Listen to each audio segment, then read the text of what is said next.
Ok, Baek sera le prochain personnage sur la version canadienne-thaïlandaise sur Solo Leveling Arise. Bon, comment vous dire que je suis un petit peu dégoûté, voilà. Pour ceux qui savent ou pas, j'ai fait une vidéo justement à ce sujet concernant du coup, on va dire Choi. Est-ce qu'il faut l'invoquer avant potentiellement l'arrivée du coup de Chae? Bon, il s'avère qu'avec cette information que je vais vous citer dans quelques instants, ce n'est pas le cas.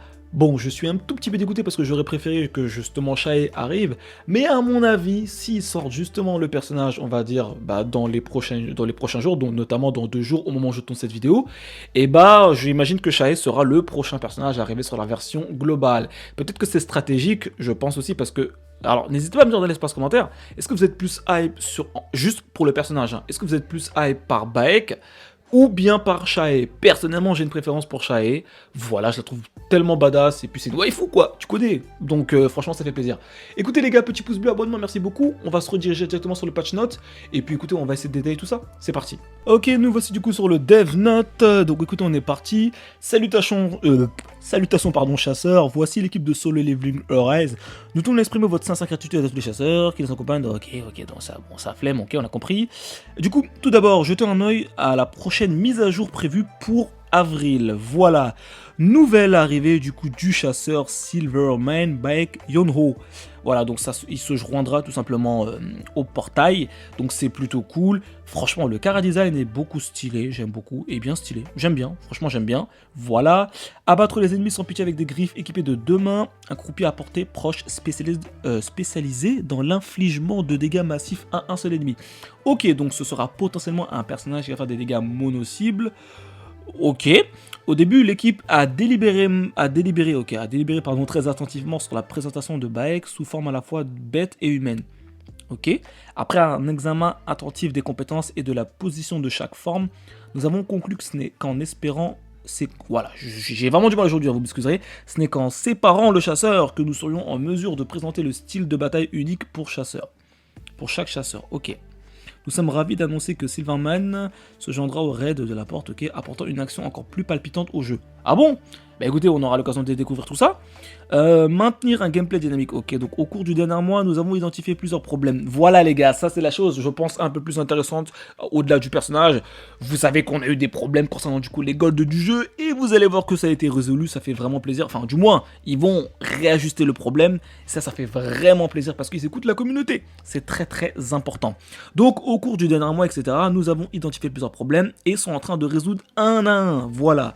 Par exemple, nous avons réduit la difficulté de combat du chapitre 8. Et oui les gars, vous savez que le chapitre 8, notamment le 8.5, donc je crois que c'est contre Igris, j'ai même fait une vidéo à ce sujet, vous savez que c'était quand même assez difficile de battre Igris. Enfin, à moins que tu caches... Enfin, forcément quelqu'un qui avait plus de... Voilà, qui mettait un peu plus d'argent sur le jeu, avait plus de doublons, plus de ressources, etc. C'était beaucoup plus simple, mais pour un free-to-play, c'est vrai que c'était quand même assez compliqué. Donc là, ils vont réajuster la difficulté pour que ce soit beaucoup plus, on va dire, abordable. Et ça fait vraiment, vraiment plaisir.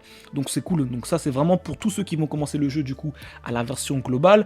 Vous aurez, théoriquement, du coup, moins de difficultés, enfin pas de difficultés, c'est un peu con ce que je dis, mais vu que vous jouez certainement pas la version canadienne ou thaïlandaise, voilà, vous ressentirez pas forcément, on va dire, la différence, mais en tout cas vous m'avez compris.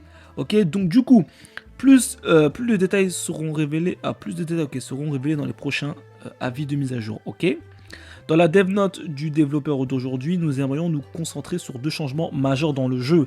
Améliorer le plaisir dans l'expérience de combat. Ok. La difficulté du pouvoir de destruction sera réduite. C'est quoi ça? J'ai aucune idée, je me souviens pas. La difficulté du pouvoir de destruction sera réduite. Ok. La formation de chasseur sera améliorée pour sélectionner automatiquement le chasseur ayant une puissance de combat plus élevée. Après avoir comparé le chasseur que vous possédez, le chasseur qui est fourni dans... Ok. Les effets de compétence de certains chasseurs seront améliorés. Ça, c'est très intéressant. Les conditions de réalisation de certaines missions seront soulagées. Ok. Enlever du coup les obstacles qui entravent le sprint du chasseur, ok, correction de problème, où le jeu se figeait lors de la dégage de certains contenus, ok, pendant le chargement, ok. Bon, c'est cool, ils vont régler pas mal de soucis qu'on a pu du coup remonter. Donc ça fait vraiment plaisir. Faction du bouclier, les mesures de défense contre... ok. C'est quoi ça? C'est des cheaters parce que j'ai appris que... Enfin, j'ai vu quelques petits screens là sur le Discord comment on peut envoyer. Comme quoi il y avait des cheaters sur le jeu. Donc peut-être que ça, c'est ce qu'ils vont régler, ok. Donc c'est plutôt cool. Ok, nous nous concentrons sur une mise à jour majeure. Ah oui, c'est vrai ça c'est vrai que je voulais en parler. Mais de toute façon, j'en ferai une, je pense, prochainement. Mais du coup, voilà, on aura une grosse mise à jour sur le jeu au mois de mai. Donc, ça va vraiment être parfait pour la version, on va dire, globale. Donc, ça fait plaisir. Notre objectif est d'améliorer le jeu. Voilà, donc bref, c'est cool, vraiment. Et comme tu peux le voir, envisager une réduction du coût de l'or pour le remplacement de l'artefact. Oui, les gars, vous le savez ou pas, c'est très, je pense que c'est la ressource la plus importante sur le jeu, l'or, au-dessus des invocations. C'est un petit peu bizarre quand même, mais c'est le cas sur ce jeu. Franchement, les golds sur le jeu sont trop précieux, c'est une dinguerie. Donc franchement, ça fait plaisir qu'ils vont, on va dire, réajuster ce problème. Parce que comme vous le savez ou pas, quand vous équipez tout simplement des équipements, on va dire, je crois, bleus, et que vous les augmentez, pareil pour les équipements épiques et légendaires, dès qu'en fait vous les améliorez, et bah si en fait vous voulez changer l'artefact que vous avez justement amélioré, et bah ça vous coûte des golds, et ça peut aller jusqu'à 10 000 golds, voire un peu plus. C'est énorme les gars, donc sachant que les golds sur le jeu ça vous permet d'augmenter vos skills, votre niveau justement, vos artefacts, enfin ça vous permet de monter plein de choses à la fois, donc c'est vraiment très coûteux, donc c'est cool qu'ils vont réajuster ce problème, donc ça fait vraiment plaisir. Ajout de sources supplémentaires pour l'acquisition de puces amélioration d'artefacts afin de permettre aux joueurs des expériences plus fréquentes avec l'amélioration d'artefacts, ok, donc en fait ils vont tout simplement améliorer un petit peu ce qu'on demandait en fait, hein. Ajout de la nouvelle histoire de l'archive de l'Hunter, ok, améliorer la méthode de vente de toutes les armes, ok. Bah écoutez, c'est plutôt cool. Voilà, donc de toute façon, je vous mettrai le lien en description pour ceux qui veulent avoir plus de détails. Donc, est-ce qu'il faut invoquer? En vrai, je pense que je vous en ferai une vidéo. Je pense le jour même, dès que j'aurai le kit du personnage. Voilà, j'en parlerai vraiment en profondeur. Est-ce que vraiment ça vaut le coup d'invoquer? Faut voir si le personnage est broken, a un kit vraiment très puissant. Ça peut valoir le coup, faut voir maintenant ses statistiques. Voilà, ce sera, je pense, un gros DPS, comme ça le dit, infligeant des dégâts massifs à un seul ennemi. Voilà, donc on a justement Choi qui est aussi qui est actuellement, je pense, le meilleur DPS du jeu. Après aussi, il faut voir son élément, les gars. Si c'est un élément, déjà, faut voir il est de quel élément. S'il a un élément, on va dire, bon, je prends l'exemple du coup de l'élément Dark. Je pense que ça vaut pas forcément le coup. Après, sauf si vous kiffez le personnage, why not. Mais je dis ça pourquoi? Parce qu'en élément dark, on a justement la mage.